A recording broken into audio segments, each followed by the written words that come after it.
محترم ناظرین کرام، آج انشاءاللہ دو چار غلط فہمیاں وہ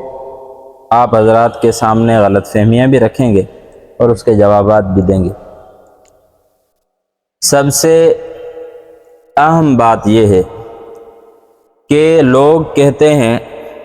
کہ دیوبندی حضرات جو ہیں وہ میلاد النبی صلی اللہ علیہ وسلم کے منکر ہیں، اور یہاں تک کہہ دیا کہ نثار تیری چہل پہل پر ہزاروں عیدیں ربیع الاول سوائے ابلیس کے جہاں میں سبھی تو خوشیاں منا رہے ہیں۔ میں ہر اس آدمی پہ لعنت بھیجتا ہوں جس کو حضرت آقائے نامدار حضرت محمد الرسول اللہ صلی اللہ علیہ وسلم کی پیدائش کی خوشی نہ ہو اور اپنے آپ کو وہ نبی علیہ الصلوۃ والسلام کا امتی کہنے پر اگر وہ عار محسوس کرے، میرے نزدیک وہ ملعون ہے۔ میرے اکابرین کی تاریخ پڑھ لیں، میرے اکابرین نے جو عشق نبی میں سرشار ہو کر چاہے دارالعلوم دیوبند کی بنیاد لگی ہو یا اس سے پہلے کے میرے اکابرین، دیکھ لیں عشق نبی جتنا ان میں تھا شاید ہی کسی میں ہو۔ آپ کو شاید یاد ہو میرے اکابرین نے جب انگریز کے ساتھ جنگ لڑی تو اس وقت کون اور ساتھ تھا؟ میرے ہی یہ دیوبندی اکابرین تھے، اور نبی علیہ الصلوۃ والسلام کی وہ جہاد والی سنت اس پر عمل کرتے ہوئے اپنے ملک کو آزاد کیا تھا۔ بہرحال میں اس پر کوئی لمبی چوڑی گفتگو نہیں کرتا، لیکن اتنا ضرور کہوں گا کہ میلاد النبی صلی اللہ علیہ وسلم، میلاد کا منکر کون ہے؟ میلاد یعنی پیدائش کی جگہ، پیدائش کا وقت، تو نبی علیہ الصلوۃ والسلام کی جو میلاد ہے، نبی علیہ الصلوۃ والسلام بشر ہیں، لیکن ہم میں اور نبی میں رات دن کا فرق ہے، آسمان زمین کا فرق ہے۔ سمجھ میں آئی بات؟ لیکن مسئلہ یہ ہے کہ نبی علیہ الصلوۃ والسلام بشر ہیں، بشر کی ولادت ہوا کرتی ہے، ولادت کا کوئی بھی منکر نہیں۔ مسئلہ جو اصل لوگوں کو جس ذریعے سے گمراہ کیا جا رہا ہے وہ مسئلہ یہ ہے کہ جس طرح آپ دیکھیں گے کہ ایک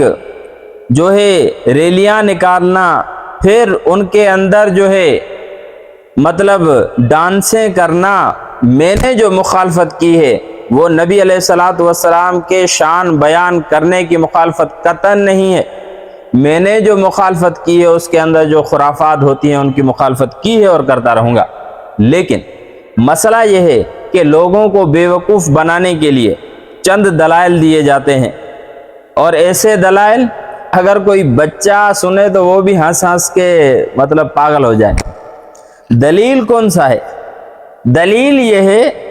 کہ نبی علیہ الصلوۃ والسلام ہجرت کر کے مکۃ المکرمہ سے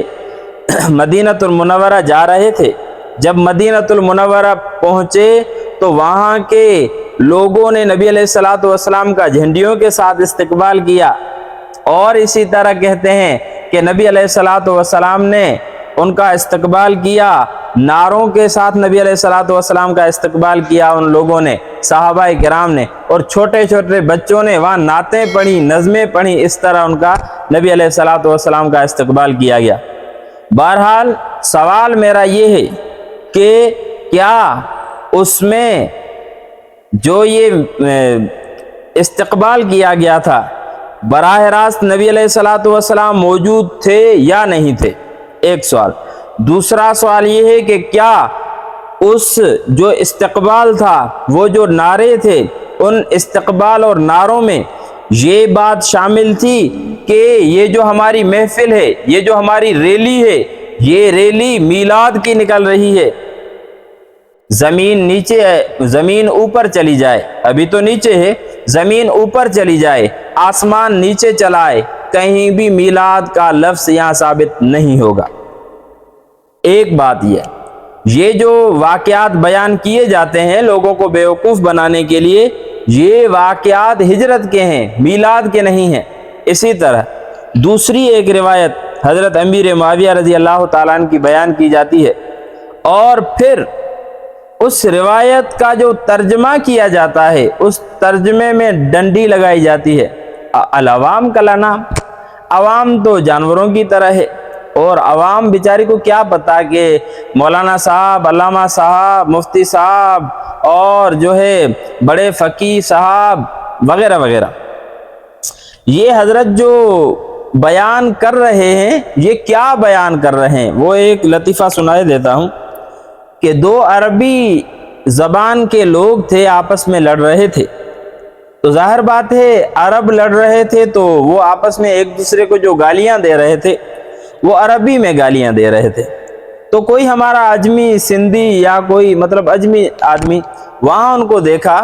کہ وہ لڑ رہے ہیں اور عربی میں کچھ کہہ رہے ہیں، تو اس نے کہا سبحان اللہ سبحان اللہ۔ بھائی کیا ہوا؟ اس لیے کہ دیکھو اتنے غصے میں وہ لڑ رہے ہیں لیکن پھر بھی ان کی زبان پر قرآن مجید کی تلاوت جاری ہے۔ تو ہمارے لوگوں کا بھی یہی حال ہے، جو سامنے عربی کی عبارت ذکر کی گئی اب بطور دلیل کے ذکر کی گئی،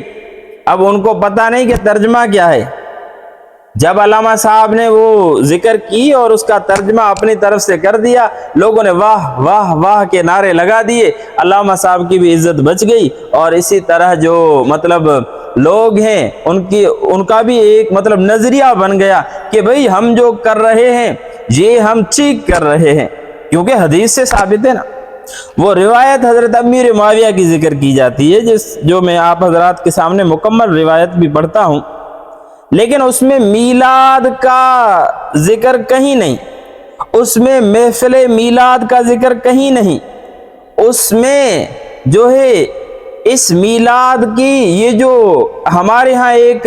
سسٹم بنا ہوا ہے اس کا کوئی تذکرہ نہیں۔ لیکن ایک عجیب بات ہے لوگوں کو بیوقوف بنانے کی کہ بھئی دیکھو یہ حدیث سے ثابت ہے، مکمل روایت نہیں سنائی جاتی۔ میں روایت سنانے سے پہلے ایک بات آپ حضرات کے سامنے یہ عرض کرتا چلوں کہ نبی علیہ الصلوۃ والسلام کا ذکر خیر کرنا، ولادت کا ذکر کرنا، بعثت کا ذکر کرنا، دعوت کا ذکر کرنا، جہاد کا ذکر کرنا، معجزات کا ذکر کرنا، الغرض نبی پاک صلی اللہ علیہ وسلم کے تمام صفات کمال کا ذکر کرنا، یہ عین عبادت ہے، یہ باعث خیر اور برکت ہے۔ اس بات سے کون انکاری؟ وہ میں کہتا ہوں کہ مسلمان ہی نہیں جو حضرت نبی کریم صلی اللہ علیہ وسلم کی ولادت کے ذکر کا منکر ہو، میں کہتا ہوں وہ بے ایمان ہے جو نبی پاک صلی اللہ علیہ وسلم کی تعریف اور سیرت کے تذکرے کا منکر ہو۔ لیکن اس طرح کی باتیں ذکر کر کے لوگوں کو بے وقوف بنانا کہ بھئی دیکھو یہ چیز یہاں سے ثابت ہے، حالانکہ وہیں ثابت ہی نہیں، تو میں وہ ذکر کرتا ہوں۔ لیکن حضرت تھانوی رحمۃ اللہ علیہ فرماتے ہیں کہ ذکر ولادت شریف نبی علیہ الصلوۃ والسلام ان جیسے دوسرے جو اذکار ہیں، اذکار خیر، ان کا ذکر کرنا یہ ثواب اور افضل ہے، شرط یہ ہے کہ وہ بدعات اور قبائح سے خالی ہو، یعنی اس میں بدعات نہ کی جائیں، جس طرح ہمارے یہ یوں سمجھیں کہ اندرون یہ اپنا ایشیا کے اندر جو خصوصی طور پہ ہوتا ہے تو بدعات اور قبائح سے خالی ہو، اس سے بہتر اور کیا ہو سکتا ہے؟ حضرت تھانوی رحمۃ اللہ علیہ نے فرمایا۔ آگے فرمایا البتہ جیسا ہمارے زمانے میں قیودات اور شنائع کے ساتھ مروج ہے، اس طرح بے شک بدعت ہے، یعنی اس کے لیے ایک عجیب طرح سے لوگوں کو جمع کر کے اور پھر جو ہے ایک عجیب طرح سے یہ جو ذکر ہوتا ہے یہ کبھی ہے، لیکن جلسہ کریں یا میلاد کا پروگرام رکھوائیں اور اس کے اندر نبی علیہ الصلوۃ والسلام کی ولادت کا تذکرہ ہو، تو اس کے نبی علیہ الصلوۃ والسلام کے ذکر خیر کے علاوہ اور کون سی چیز ہے جو اچھی ہوگی؟ بہرحال اور وہ روایت بھی آپ حضرات کے سامنے ذکر کیے دیتا ہوں، پوری روایت سن لیں۔ قال معاویہ رضی اللہ عنہ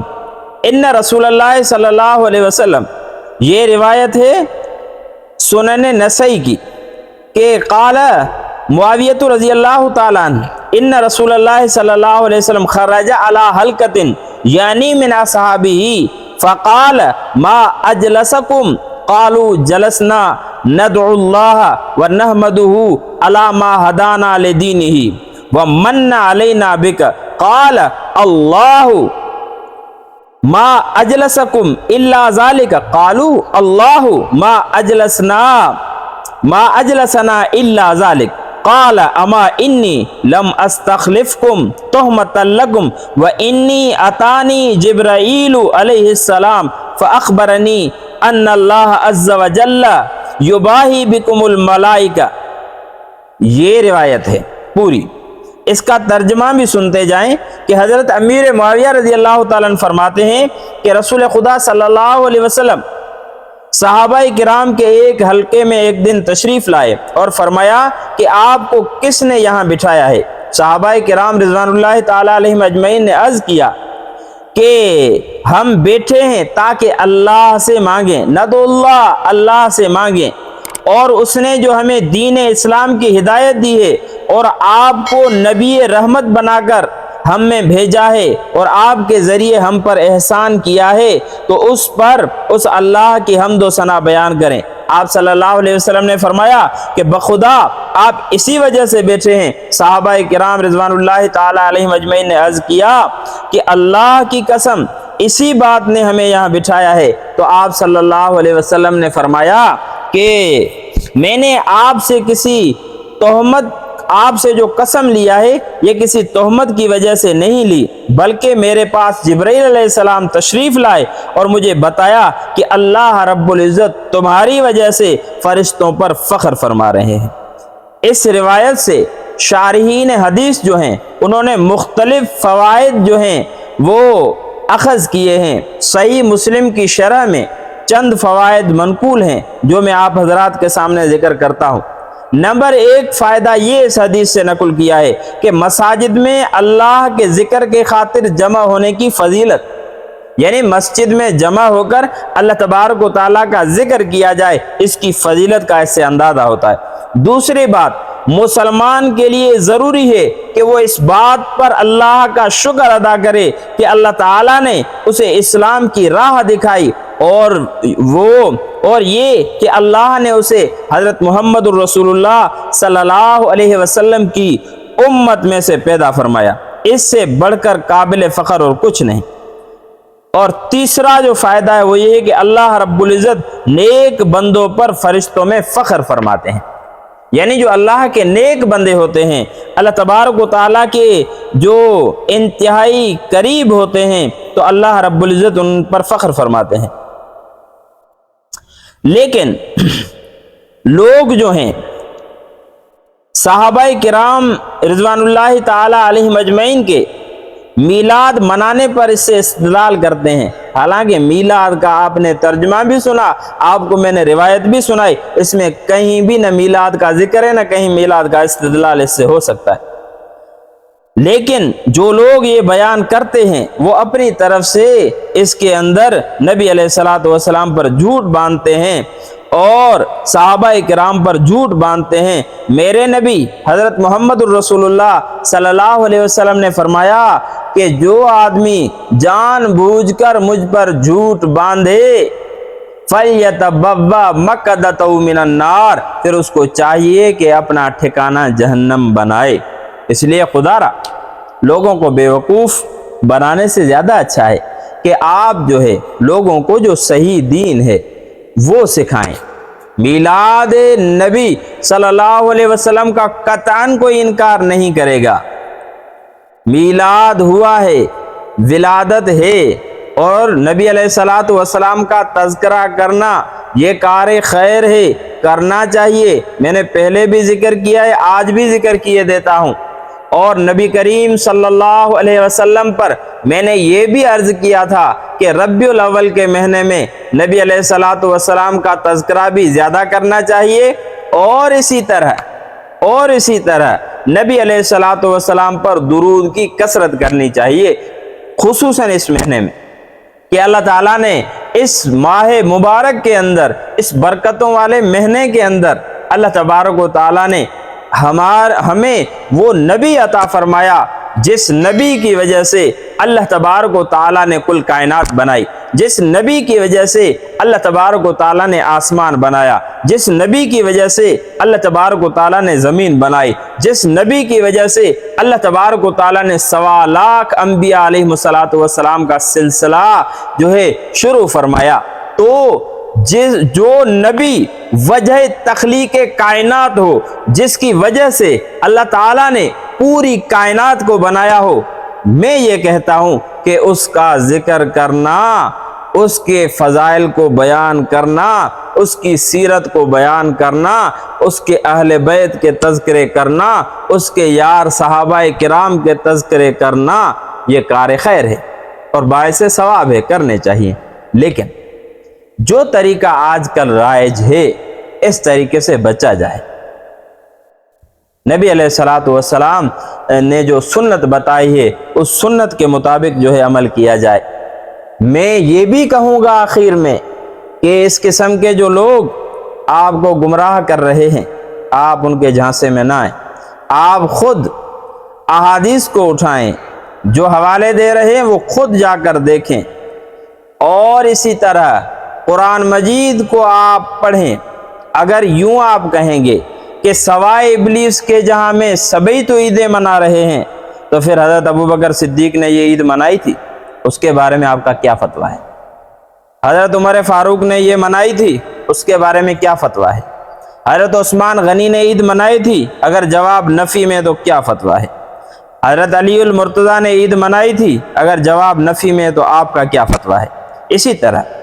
حضرت حسن حسین نے منائی تھی، حضرت امیر معاویہ نے منائی تھی، 1.25 لاکھ صحابہ کرام میں سے کسی نے منائی تھی، اگر منائی تھی تو وہ دکھائیں، اگر نہیں منائی تھی تو آپ کا فتویٰ کیا ہے؟ تابعین اس کے بعد آتے ہیں، تبع تابعین آتے ہیں، ان کے زمانے میں کسی ہمارے اسلاف میں سے کسی نے اگر منائی ہے تو پھر ہمیں بھی تو دکھاؤ، اگر نہیں تو پھر یہ جھوٹے جو ہے داستان سنانا لوگوں کو بند کر دو۔ اللہ تبارک و تعالیٰ سے میں دست بستہ دعا گو ہوں کہ اللہ رب العزت مجھے بھی ہدایت دے، آپ کو بھی ہدایت دے، پوری امت محمدیہ صلی اللہ علیہ وسلم کو ہدایت نصیب فرمائے، راہ راست نصیب فرمائے۔ وآخر دعوانا والحمد للہ رب العالمین۔